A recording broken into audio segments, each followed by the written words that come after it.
IFR safety this summer. You know, we're flying IFR this summer. We're going to talk about the regulations and also about going beyond the regulations, being safe. We're talking about flying here in Florida, but this can actually be the same anywhere in the country. We do have some things that are specific to Florida we're going to talk about. But remember, you can apply this to anywhere you're flying in the country, especially in the South or the Caribbean. We're going to talk a little bit about strategies, tactics, and our philosophy, or my philosophy and other people's philosophy and the FAA's philosophy that I'll put forth here. First, we'll talk a little bit about the boring stuff, the regulations. And the regulations, of course, they say are written in blood, which is true. It's usually an accident that causes regulation. You know, my book, if it was the FARs, you know, just control the plane, fly safe, don't hit anything, and that would be it. But you have all these other regulations in place for a reason.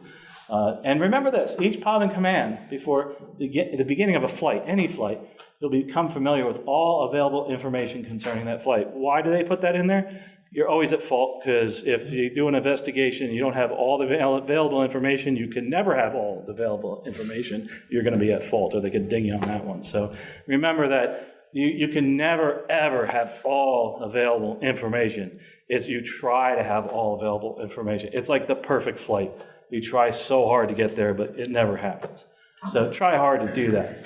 The regulations are cold, hard facts, and that's why I had the Sierra Nevadas I put on there, and it was cold the other day, so I decided to get a real shot of it in the winter. But for flight under IFR, or a flight not in the vicinity of an airport, it's going to be, that's it. Weather reports and forecasts are going to be necessary. We have to collect those, right? What's the other thing we need? Fuel requirements. You gotta know how much gas you need to get there. That makes sense. Alternatives available if the planned flight cannot be completed. Alternatives, this is a little different than alternates. It's any alternative.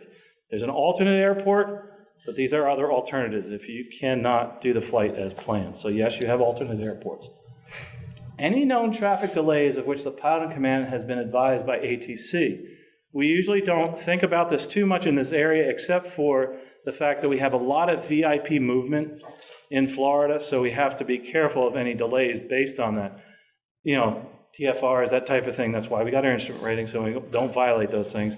That's why you shouldn't depart VFR unless you really know what you're doing, especially around MacDill Air Force Base. And I've had a couple friends bust that one by accident, and that takes a while to get your certificate back, especially if you have higher certificates. So don't do that one. Make sure you get a clearance and make sure there are no TFRs around there. Traffic delays could be for many, many reasons.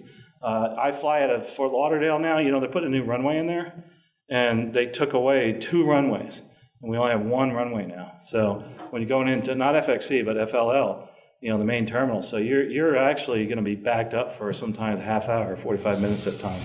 You know, it's like flying out of New York City sometimes. So if you have any known traffic delays that are caused due to Fort Lauderdale, if you're going into FXC, FLL can cause delays into FXC, amazingly enough.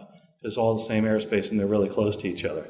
And that's something that is funny because it's happening here, and I flew a lot out of New York, and that's all that airspace is so jam-packed. Now I'm seeing it happening here in Florida. It's so jam-packed in the Miami, Fort Lauderdale. It's like, wow, it's just New York all over again, which some people feel it's like another borough of New York, actually.